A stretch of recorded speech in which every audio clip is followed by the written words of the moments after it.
It's been a while since I've done one of these, so welcome everyone to the CEW Podcast. It's been a while since I've actually recorded anything. It's the first thing I'm recording since in the new year, but it's not going to be the first thing you see in the new year. I'll explain that in a little second. But welcome to the CEW Podcast. I hope you've all had a good Christmas. Hope you've all had a good New Year, and I hope that 2023 is treating you very well. At the beginning of it, it's only been, for me, it's literally only been a couple days. I'm recording this January 2nd. So that's something to note. But, you can tell I'm out of practice doing this. We're just going to try and one take this because I don't want to waste too much of your guys' time. I hope, like I said, I hope you're all doing well. I'm doing well. I've taken a break from making 2K stuff for how long now? Let me have a quick look. The last video was uploaded 12 days ago, but the last thing I worked on, I think, was like 3 weeks ago. So it's been nearly a month since I've worked on anything 2K related, and for those of you that are new to the channel, I know we had quite a few new subscribers this last year, which is insane. Genuinely, from the bottom of my heart, thank you all. I think this was the best year of the channel, and I'm super proud of that, and that's just awesome. So for those of you that are new and don't know, December to January is kind of like my off-season. You will still see content. January is looking like it's going to be a little bit full. I'm not quite sure what's going to be on it just yet. I know some of the stuff, and I'll just kind of get into that. You're going to be seeing Explosion Episode 4. You might have already seen it by this point. You're going to be getting the End of Year Awards, which, again, will probably already be out. You're going to see Eliza Stone versus Elizabeth Payne. That will be happening. I'm not sure if that will be out before or after this. And that will be the guaranteed stuff this month. Not quite sure if I'm going to be doing a Rumble. I did mention that in December that I wanted to do something Rumble related. I'm thinking maybe something to do with the CEW Network Championship. Not actually having the belt defended in the Rumble, but just having it, maybe having like a number one contender match be like a Royal Rumble, just because why not? Because I want to do something Rumble related, because I genuinely think that one of the best things about 2K22 is the fact that you can have a Royal Rumble in any arena. So we could literally use the Mayhem Arena. You saw it for episode 4 of Mayhem, that we were able to use the Mayhem Arena for a 10-man Rumble, which is just insane, and I hope that they continue that. And you know what, speaking of future games, that's exactly what we're going to be talking about today, and that's what we're going to be talking about right now, actually, because we're just gonna move on with it. And now we get into the big boy question, the question that I feel like a lot of people are asking because we don't know when it's coming out. I can only assume that it is coming out in a couple months. It's coming out in March. Everything seems to point at them releasing something, or dropping some sort of teaser at the Royal Rumble pay-per-view. Sorry, premium live event now. I've got to get used to saying that. I'm just gonna call it a pay-per-view. I don't really care. I don't know. I'll keep it real. I don't know anything about 2K23. I know basically as much as anybody else.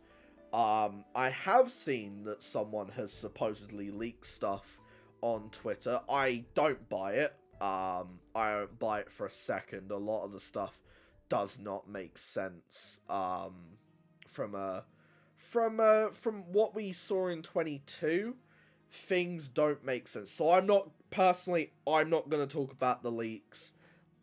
Because I don't want to put anything out there that could be, misleading, misinformation, any of that stuff. I'm not going to say what they are, but I'm sure if you have Twitter, you can probably look and you can find them and make an opinion for yourself if you so choose.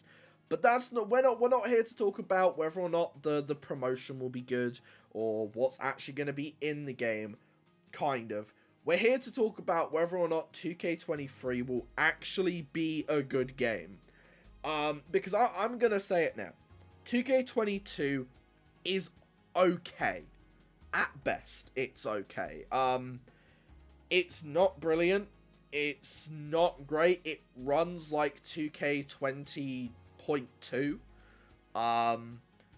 And in all honesty, I prefer 2K20. I will forever sit on that hill. And one reason why, before people go in the comments and being like, how dare you say 2K20 is better than 2K22, I can actually play 2K22 without it crashing. I have to keep uninstalling and reinstalling 2K22 to actually be able to make calls, and it got to the point where I couldn't edit attires. And it's not even like, oh, it's custom logos. I couldn't change the color of attires. In-game coloring, basically. I couldn't do that without the game freezing. So I had to uninstall and reinstall the game, and it solved the issue. I hope that they've solved that in 23. Because I'll keep it real. If they have fixed that in 2K23, it will be a good game for me, personally. Because I've had so many times where I've wanted to make a call, the game freezes, and then I'm not willing to spend 6 hours of my day having to uninstall and reinstall the game. Because that's just, that's not on, I'm not a fan of that, and that's just a waste of my time. And that's really one of the big reasons as to why CEW has been so slow since moving to 22, is literally just everything takes longer. 2K22 loads slower than 2K20. It sometimes plays slower than 2K20. Everything is just loading after loading after loading. The only fast thing about 2K22 is the matches. And that's really not a good thing sometimes. But we're not talking about that. Do I think 2K23 will be good? Oof, do I think it will? I am very skeptical. Very, very skeptical. If 2K22 is the best thing that they can produce in 2 years, I don't see them making many strides in another year. I don't see 23 being that good. I think it's going to be a case of, let's fix what wasn't working in 22. Let's make my faction even bigger of a feature so that people have to put money into the game more. And then we'll just call it a day and move on to 2K24. That's what I think. Do I think that it might be better graphically? I don't really know, and quite frankly, I don't really care. I know some people will say, oh, but Byron, you make calls, why wouldn't you care about graphics? Because to me, it's not about how the cores look in terms of, do their faces look lifelike? Do they look realistic? I just want them to have cool looking gear. You could literally make an 8-bit game and still allow me to have really cool looking gear, and I would still buy it. Would it make for good content? I don't know. But at the end of the day, I don't care. If it appeals to me, I'm going to go for it, graphics or no graphics. That's why whenever the AEW game comes out, am I going to do CEW on there? Probably not. May there be content on the network channel for AEW? Probably. I don't know. Maybe. I don't know. I honestly don't know. But 2K23, it has potential. It does. And I will say that with my gut. That yes, could 2K make this a good game? Absolutely they could. Will they? I don't think so. And honestly, I am still on the stance that I am not buying 23, at least not straight away. If that means that this is, in theory, my last little bit of time in core until either Wrestling Code or until 2K fix their shit, then so be it. I'm not buying a broken game.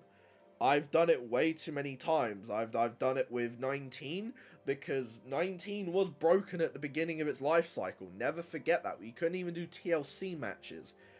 Custom side plates were glitching for the longest time on that game. And then they eventually fixed it. 2K20, I love that game. I think it's probably...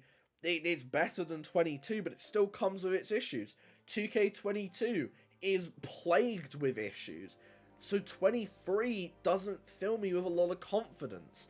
And I want to sit here and say to you all that 23 is going to be fantastic, and it's going to be what people want it to be, and we're going to get all these cool features and all of that stuff, but I don't see that happening. Again, this isn't me trying to bring the mood down when it comes to 2K, because again, it definitely feels like they did make some good strides on 22, but I feel like those strides were made in 2 years, and compared to what they can do in a year, it just feels like they need to wait longer to make a better game. So, I don't know. I'm gonna keep circling back to, it could be brilliant, it could be fantastic, it could be the best 2K game we've ever gotten. It could end up like 2K20 all over again. It could end up like 2K22 version 2, which would basically just be 2K20 version 3. I don't know.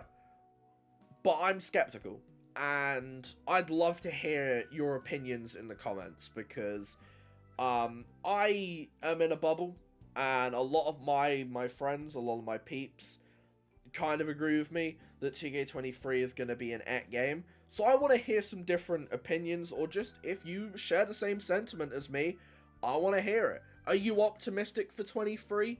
Are you not optimistic? Are you pessimistic for 2K23?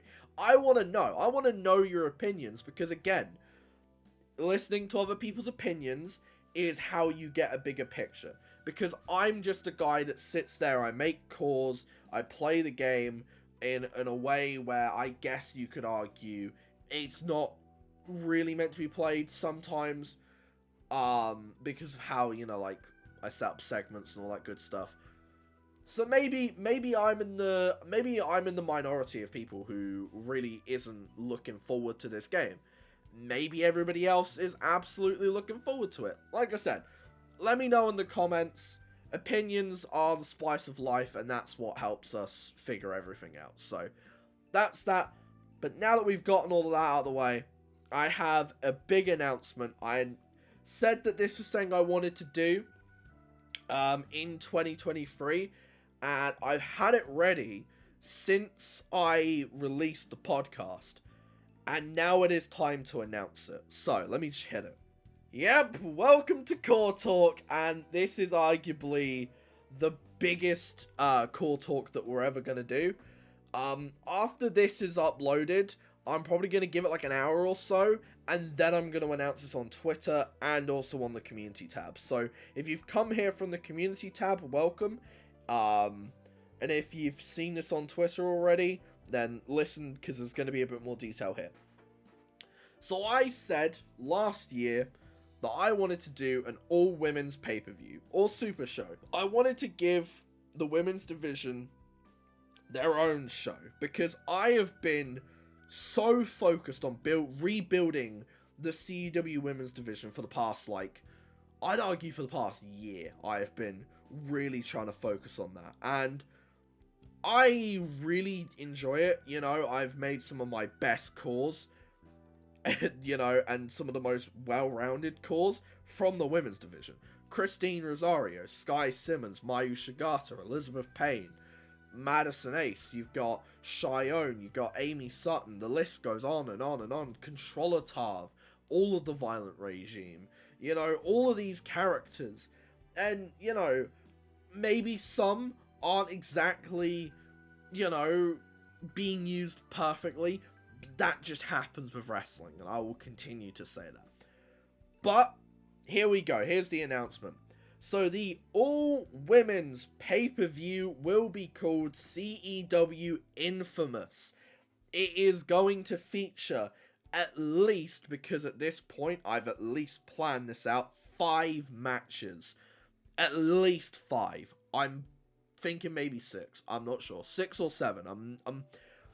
I'm gonna try and cap it at 7, but if I want 7 matches, they've got to be 7 good matches. Again, all women's. I'm probably going to have every belt on the line, so the women's world title, the women's IC title, and the network championship, as well as then obviously some non-title belts thrown in there as well.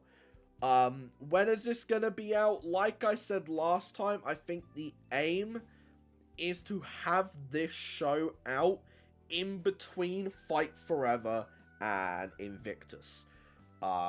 I will say originally this was meant to be an episode of Mayhem. It was going to be Infamous, which was going to be like a weekly special. But then I said, you know what? I want to do an all-women's show. I don't know how much time I'm really going to have this year to get stuff done. So I just thought at least try and chuck it in at a time frame where I feel like I can do this. I.e. in between Fight Forever and Invictus. There will be build to this show on Mayhem and also kind of Explosion. Explosion's more so just, let's have good matches. So expect to see a lot of build on Mayhem towards this show for the women's division, because a lot of it will end up going towards Invictus as well.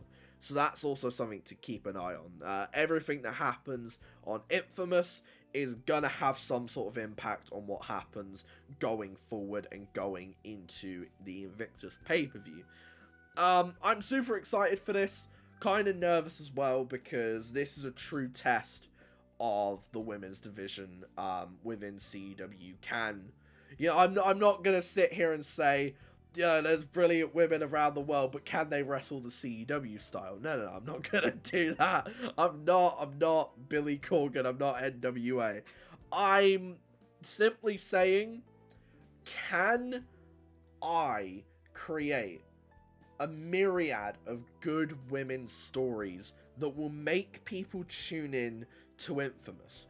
Because the thing is that a lot of our big boy selling points are gonna be gone, because we're gonna have no Blake Payne, no Stanley Owens, no Rock and Rave Experience, no Darius, Rascon.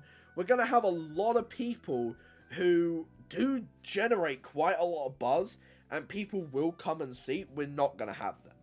We are still gonna have the likes of Sky Simmons, we're still gonna have like Mai Shigata to work with, but again, we don't necessarily have some of the heavy hitters from the men's division. So it's time to see, can the women's division, have I built it up enough? That's going to be the thing. And this is going to be the true test. If I haven't, back to the drawing board. If I have, brilliant. Let's start making sure that the women's division gets an equal an equal playing field going forward in CEW, because I feel like one of my big things is I try my damnedest, but it still feels like the men get more stories within CEW, and I think it's time that I started trying to give the women's division more meaningful stories. I've started doing that with the whole Controller Tar, Violent Regime, Unholy Alliance kind of deal. Then you got like, well, who's going to step up to them? You've got like the Shia and Amy Sutton stuff. You got a lot of stuff going on. You've even got like smaller feuds, like, you know, you've got Tony Cross and the Quintessential Duo. They're gonna start beefing very soon.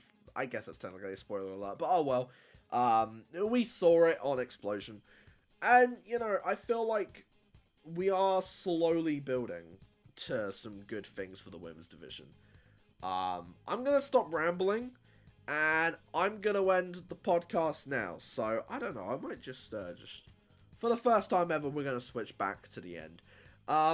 So that is the CEW podcast. The first thing I've recorded this year. I am a rambly man right now. My head is frazzled. I just chilled out, honestly, for most of the Christmas period. I have played so much Persona 5 Royal. It's not even, like, it's insane. And, you know, that's just how I like to unwind. I like to play games that isn't 2K to unwind. Because, you know, sometimes, especially with 2k22, things do get very, very annoying very, very quickly. So it's worth unwinding, and it's worth just trying to take a break every now and then.